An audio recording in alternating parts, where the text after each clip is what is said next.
इस वक्त middle east से बड़ी खबरें आ रही है। आप सभी को पता है कि इस वक्त मिडिल ईस्ट में ईरान और अमेरिका के बीच जंग जैसे हालात है। वहीं दूसरी तरफ इजराइल पूरे मिडिल ईस्ट में तबाही मचाया हुआ है। फिलिस्तीन के अलावा इस वक्त इजराइल लेबनान और सीरिया के भी कई इलाकों पर लगातार हवाई हमले कर रहा है, जिसे लेकर इस वक्त पूरे मिडिल ईस्ट में माहौल काफ़ी गर्म है। और अरब देश भी इस वक्त इजराइल पर बुरी तरह से भड़के हुए हैं, क्योंकि इस वक्त मिडिल ईस्ट में टूरिज़्म भी पूरी तरह से खतरे में पड़ गया है। और जो विदेशी और बड़े कारोबारी इन्वेस्टर सऊदी और यूएई जैसे मिडिल ईस्ट के इन बड़े देशों में घूमने और इन्वेस्ट करने के नज़रिए से आते थे, इस वक्त वो सभी टूरिस्ट और बड़े बिजनेसमैन मिडिल ईस्ट के हालात और जंगी माहौल को देखकर सऊदी अरब और यूएई जैसे बड़े देशों से भी दूरी बना रहे हैं, जिससे इस वक्त अरब देशों को काफ़ी नुकसान उठाना पड़ रहा है। इसी वजह से इस वक्त सऊदी अरब इजराइल पर काफ़ी गुस्सा है, क्योंकि सऊदी अरब का मानना है कि इजराइल इस वक्त पूरे मिडिल ईस्ट में अस्थिरता को पैदा किए हुए है और पूरे मिडिल ईस्ट में बहुत तेज़ी से चीज़ों को ख़राब कर रहा है। सऊदी अरब को इस वक्त पूरी तरह से अंदाज़ा हो गया है कि इजराइल इस वक्त फ़िलिस्तीन और गज़ा पर हमले करने के बाद अब खामोश बैठने वाला नहीं है, और अब वह लगातार अमेरिका और ईरान के बीच जंग लड़ाने की पूरी कोशिश कर रहा है। और सऊदी अरब इस चीज़ से अच्छी तरह से वाकिफ़ है कि अगर अमेरिका इजराइल के साथ मिलकर ईरान पर हमला कर देता है तो इससे मिडिल ईस्ट के हालात और बिगड़ सकते हैं, जिससे सिर्फ अमेरिकी हमलों में ईरान का ही नुकसान नहीं होगा, बल्कि अरब देशों को भी पूरे मिडिल ईस्ट में बड़े नुकसान का सामना करना पड़ सकता है। क्योंकि इस वक्त अमेरिका और ईरान के सिर्फ जंगी हालात को देखते हुए इस वक्त लोग मिडिल ईस्ट के सबसे सेफ कंट्री यूएई और सऊदी अरब जाने से भी कतरा रहे हैं। और इस वक्त पूरी दुनिया के बड़े बड़े इन्वेस्टर्स भी इस जंगी हालात को देखते हुए मिडिल ईस्ट में इन्वेस्ट करने से काफ़ी बच रहे हैं, जिससे सऊदी अरब और यूएई को काफ़ी परेशानी का सामना करना पड़ रहा है। हालांकि हम सभी जानते हैं कि सऊदी अरब और यूएई के पास पैसों की कोई कमी नहीं है, और यह देश तेल की दौलत से इतना मालामाल है कि यह किसी भी आने वाले परेशानियों का सामना कर सकते हैं। लेकिन इस वक्त मिडिल ईस्ट के ये देश तेल पर अपनी निर्भरता को कम करके मिडिल ईस्ट को इस वक्त पूरी दुनिया के सामने एक टूरिस्ट हब बनाने की कोशिश में लगे हुए हैं। लेकिन इस वक्त इन्हें अपने इन प्रोजेक्टों में अमेरिका और इजराइल का ईरान पर हमले के खतरे को देखते हुए परेशानियों का सामना करना पड़ रहा है। हालांकि इस वक्त अमेरिका को ईरान पर हमला करने का कोई भी ऐसा बहाना नहीं मिल रहा है जिससे अमेरिका डायरेक्ट ईरान पर हमला कर सके।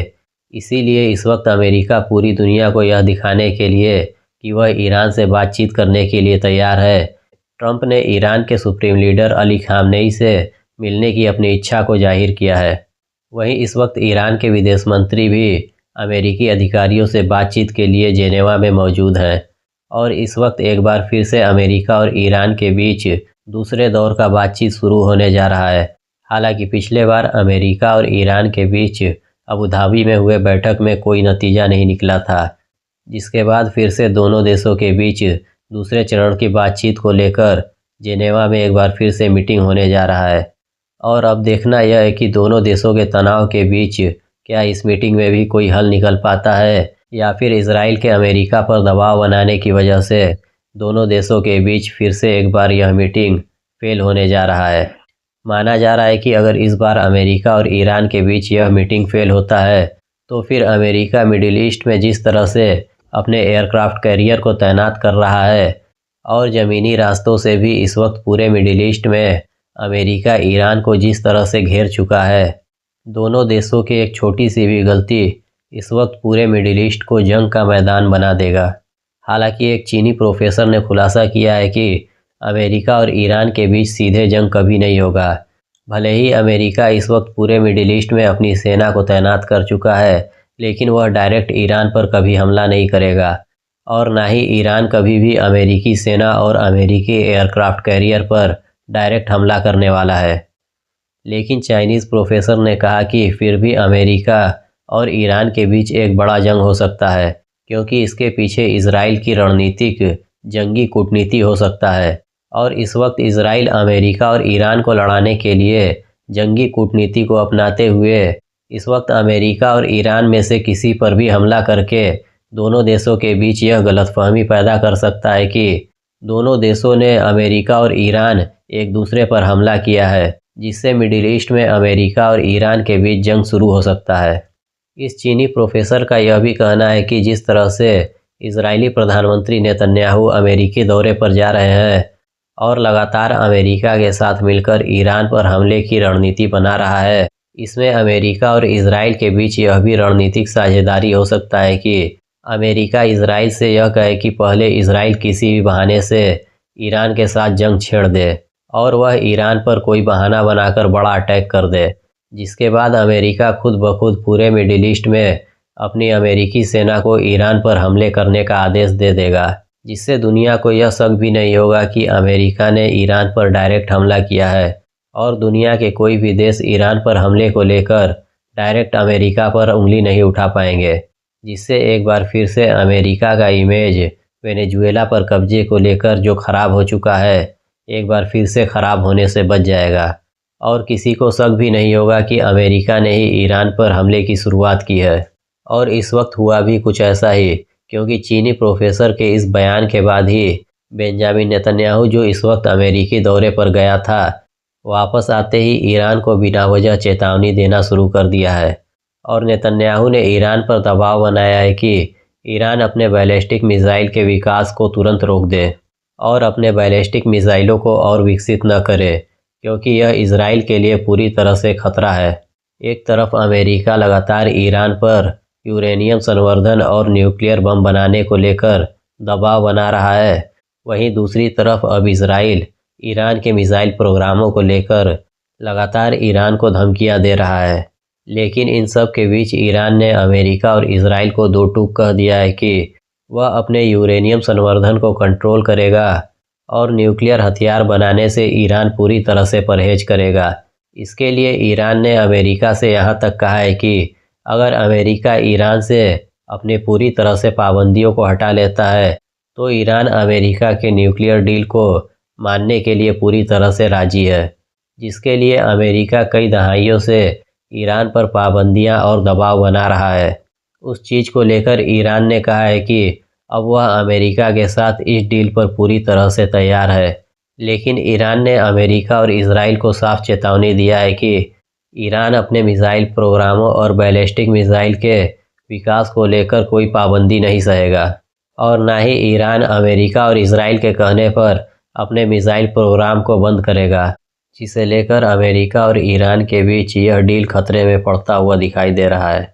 इस मिसाइल समझौते की वजह से ही इस वक्त अमेरिका और ईरान के बीच परमाणु डील भी खतरे में पड़ता दिखाई दे रहा है। वहीं इस वक्त ईरान के बैलिस्टिक मिसाइलों के खौफ से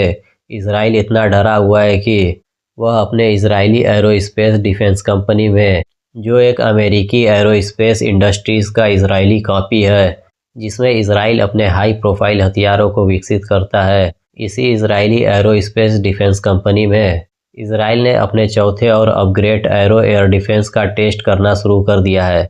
बताया जा रहा है कि इजराइल का यह एरो 4 एयर डिफेंस सिस्टम इतना खतरनाक और इतना अपग्रेड हो चुका है कि वह किसी भी बैलिस्टिक मिसाइलों को मार गिराने में पूरी तरह से सक्षम है। इजराइल ने इसे ख़ास तौर से ईरानी बैलिस्टिक मिसाइलों को मार गिराने के लिए डेवलप किया है, क्योंकि इजराइल ने ईरान के साथ हुए पिछले जंग में ईरान के बैलिस्टिक मिसाइलों को झेला है और उसे अच्छे से पता है कि ईरान के बैलिस्टिक मिसाइलों को रोका नहीं गया तो फिर पूरा इजराइल तहस नहस हो सकता है। इसी को लेकर इजराइल ने अपने एरो 4 एयर डिफेंस को पूरी तरह से बैलिस्टिक मिसाइल को मार गिराने के लिए विकसित कर लिया है। वहीं इस वक्त भारतीय न्यूज एजेंसी नवभारत टाइम में भी एक खबर छपा है, जिसमें बताया गया है कि भारत भी इस वक्त इजराइल से एरो 4 एयर डिफेंस सिस्टम लेने के लिए अपने रिश्ते को इजराइल से काफ़ी मजबूत कर रहा है। हालांकि हम सभी को पता है कि भारत और इजराइल का रिश्ता काफ़ी मजबूत है और इस वक्त भारत इजराइल से हथियारों के आयात को लेकर दुनिया में दूसरे नंबर पर है, जिसमें बताया गया है कि इस वक्त भारत इजराइल से बड़ी मात्रा में हथियार खरीद रहा है, जिसके बाद इस वक्त अब भारत की नज़र इजराइल के एरो 4 एयर डिफेंस सिस्टम पर भी है, जो इस वक्त बैलिस्टिक मिसाइल को भी मार गिराने का दावा कर रहा है। और इस वक्त भारत को भी चीन और पाकिस्तान के बैलिस्टिक मिसाइलों से काफ़ी खतरा है। नवभारत टाइम की रिपोर्ट के मुताबिक इसीलिए भारत इजराइल के एरोफोर एयर डिफेंस को खरीदना चाहता है। हालांकि इजराइल में एक खास बात है कि वह अपने सेंसिटिव हथियारों को किसी भी देशों को, चाहे वह उसका दोस्त ही क्यों न हो, बेचने से पूरी तरह से बचता है। इसकी सबसे बड़ी वजह यह है कि इजराइल नहीं चाहता है कि उसके हथियारों के किसी भी तरह का डाटा पूरी दुनिया में कहीं भी किसी तरह से लीक हो। इसीलिए वह अपने खास हथियारों या एयर डिफेंस सिस्टम को दुनिया के किसी भी देश को बेचने से पूरी तरह से बचता है, चाहे वह इजराइल का कितना ही करीबी देश क्यों न हो। अब देखना यह है कि क्या इजराइल अपने एरोफोर एयर डिफेंस सिस्टम को भारत को बेचने के लिए राजी होता है